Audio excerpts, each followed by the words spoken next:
وبركاته. نحمده ونصلي ونسلم على حبيبه الكريم أما بعد. أعوذ بالله من الشيطان الرجيم. بسم الله الرحمن الرحيم. ربنا اغفر لي ولوالدي وللمؤمنين يوم يقوم الحساب. صدق الله مولانا العظيم وصدق رسوله النبي الكريم ونحن على ذلك لمن الشاهدين والشاكرين الحمد لله رب العالمين. عزیزان ملت اسلامیہ، آئیے میں اپنی بات کو 5 منٹ کے اندر اختتام پذیر کروں. اس سے پہلے ایک مرتبہ درود پاک پڑھنے کی سعادت حاصل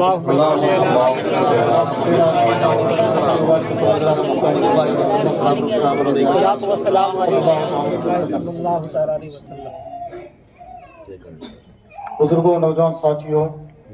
ماں اور بہنوں، ہم سبھی کو اچھی طرح سے معلوم ہے کہ یہ محفل پاک جو سجائی گئی ہے ایک ننھے عزیز قمر حسنین کے ایصال ثواب کے لیے رکھی گئی ہے. اس لیے جب تک ہم اس محفل پاک میں ہیں ہماری کوشش یہ ہونی چاہیے سبحان اللہ، الحمدللہ، سبحان اور ماشاءاللہ کی صدائیں بلند ہوتی رہیں انشاءاللہ، اور اس کے صدقے میں مرحوم کو ثواب ملتا رہے. ایصال ثواب یہ اہل سنت والجماعت کے عقائد میں سے ایک عقیدہ ہے. ہمارا یہ صاف ستھرا عقیدہ ہے اور قرآن اور حدیث ہمیں سکھاتے بھی ہیں اگر کوئی بندہ اس دنیا سے چلا جائے تو پھر اس کے بعد میں ایسا نہیں ہوتا ہے کہ اس کا کنیکشن بالکل ہم سے ختم ہو جاتا ہے، بلکہ اپنے قبروں کے اندر رہ کر کے وہ ہم سے ہمیشہ متمنی رہتے ہیں. اعلیٰ حضرت علی رحمت و رضوان فتح رضویہ شریف کے اندر فرماتے ہیں جب کوئی بندہ انتقال کر جاتا ہے بلکہ ہمارے رشتہ دار اعزا اقربا کی جو روحیں ہیں ظاہری اعتبار سے ہم سے رخصت ہو چکی ہیں، جب بھی جمعرات کی شام آتی ہے یا جب بھی کوئی اہم موقع آتا ہے، عیدین کا دن ہے یا اس کے علاوہ اور کوئی شب عاشورہ ہے، ان وقتوں میں وہ ہمارے گھر کی چوکھٹ پر آتے ہیں اور آ کر کے ہم سے ثواب کے طلبگار ہوتے ہیں. چنانچہ اگر ہماری طرف سے ان کو کوئی ثواب کی چیز بھیجی جاتی ہے بڑی دعائیں دے کر کے وہ ہم سے رخصت ہوتے ہیں. بے شک حدیث پاک میں آتا ہے، اللہ کے رسول صلی اللہ تعالیٰ علیہ وسلم ارشاد فرماتے ہیں جب بھی ہماری طرف سے ایصال ثواب کسی بندے کو کیا جاتا ہے، حضرت جبریل امین رضی اللہ تعالیٰ عنہ، حضرت جبریل امین وہ ثواب ایک تھال میں سجا کر کے جس بندے کو بھیجا گیا ہے اس کے پاس لے جا کر کے کہتے ہیں تمہارے گھر والے بڑے نیک بخت ہیں جو تمہیں ہمیشہ یاد رکھتے ہیں. اور پھر اس کے بعد میں کہتے ہیں یہ ثواب کا تھال ہے جو انہوں نے جو نا عقیدت و محبت کے ساتھ میں تجھے پیش کیا ہے، اسے قبول کر لیا جائے. وہ بندہ یہ لے کر کے بڑا خوش ہوتا ہے اور گھر والوں کو دعائیں دیتا ہے. اسی کے ساتھ میں جو ساتھ والے پڑوسی ہوتے ہیں وہ اس چیز کو دیکھ کر کے بڑے غمگین ہوتے ہیں اور اللہ سے دعا کرتے ہیں کہ یا اللہ کیسے میرے گھر والے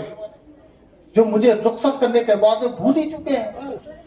اس لیے عزیزان ملت اسلامیہ اس حدیث پاک سے معلوم ہوتا ہے جب کبھی بھی ہمیں موقع ملے ایک قل ہو اللہ شریف پڑھ کر کے آپ بخشیں، سورہ یاسین شریف پڑھ کر کے بخشیں،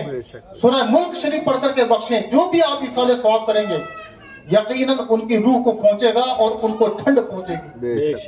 ایک اور حدیث پاک میں آتا ہے، حضرت ابو ہریرہ رضی اللہ تعالیٰ عنہ سے روایت ہے، اللہ کے رسول صلی اللہ تعالیٰ علیہ وسلم ارشاد فرماتے ہیں کہ جب روز قیامت ایک بندہ ثوابوں کے ڈھیر دیکھے گا پہاڑوں کی مانند تو بندہ حیرت میں پڑ جائے گا، یا اللہ میں تو اتنا نیک بندہ نہیں تھا کہ میں نے جو اتنا ثواب کمایا ہو، آخر یہ ثواب آیا کہاں سے؟ اللہ کی طرف سے ندا دینے والا ایک شخص ندا دے گا،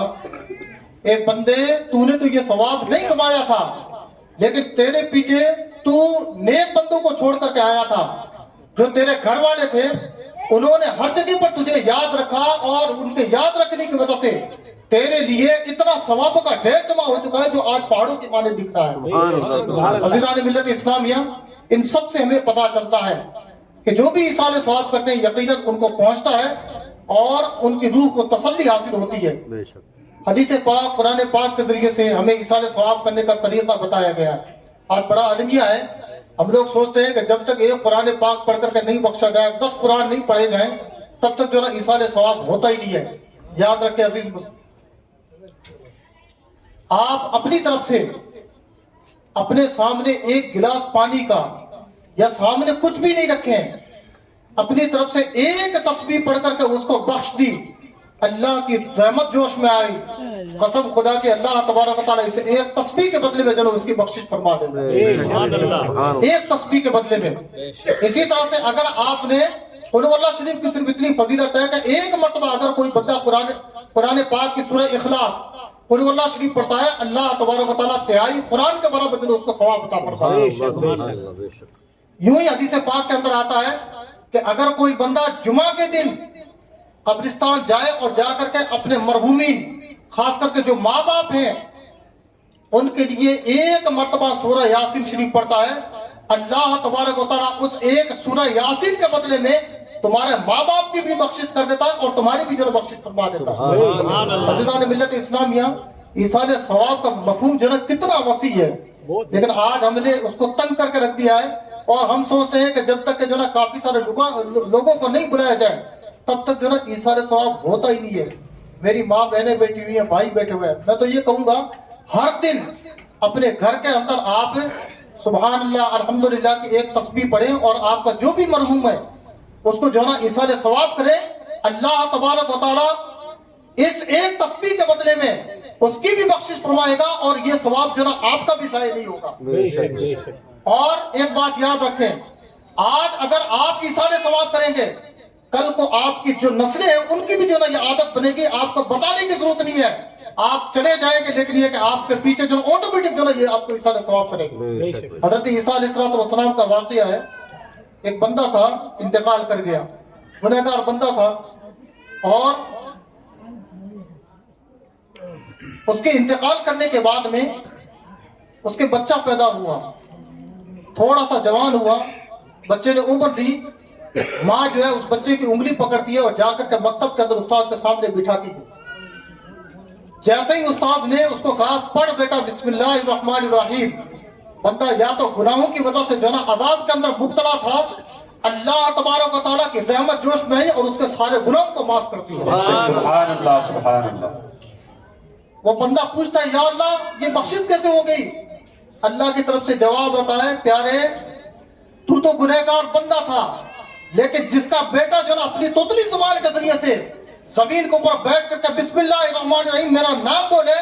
اور اس بچے کے باپ کو میں قبر کے اندر عذاب دوں، یہ ہو ہی نہیں سکتا۔ اسی وجہ سے اس ایک بسم اللہ کی برکت سے اللہ تبارک و تعالیٰ نے اس کے گناہوں کو معاف کر دیا۔ تو عزیزان ملت اسلامیہ، اپنی زندگی میں جو بھی ہو سکے آپ اپنے مرحومین کو سنبھالتے رہیں ایصال ثواب کے ذریعے سے، اور جمعہ کے دن، سوموار کے دن، جمعرات کے دن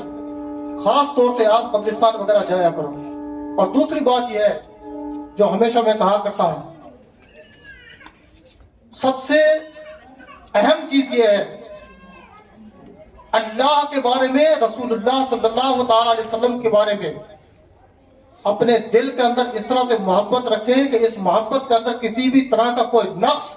اور کسی بھی طرح کا کوئی شائبہ نہیں ہونا چاہیے۔ اگر اس چیز کے اندر آپ کمزور ہو گئے تو آپ سمجھ لیجیے پھر سب کچھ جو نا آپ کا بیکار۔ آج جگہ جگہ آپ کو اللہ و رسول کا ظاہری طور پر جو نا وہ نام لینے والے سامنے آ رہے ہیں، لیکن ہمیشہ عزیز آپ اس کو سمجھنے کی کوشش کریں۔ اور میں ہمیشہ آپ کو دعوت دیتا ہوں مسجد کے اندر تشریف لایا کریں، درس کے اندر بیٹھا کریں، انشاءاللہ تبارک و تعالی حقیقت میں ایمان کیا ہونا چاہیے اور ایک مسلمان کے لیے کتنی چیزیں ضروری ہے وہ آپ کو سیکھنے کے لیے ملے گا۔ اللہ تبارک و تعالیٰ سے دعا کرتا ہوں کہ اللہ تبارک و تعالیٰ ہم سب کو سچا پکا اسلام سیکھنے اور اس پر عمل کرنے کی توفیق عطا فرمائے، اور آج کی اس مجلس پاک میں ہم سے جو بھی ایصال ثواب ہو ان سب کا ثواب مرحوم قمر حسنین کی روح کو پہنچائے اور ان کے تمام گناہوں کو معاف فرمائے۔ السلام علیکم ورحمۃ اللہ۔ وعلیکم السلام۔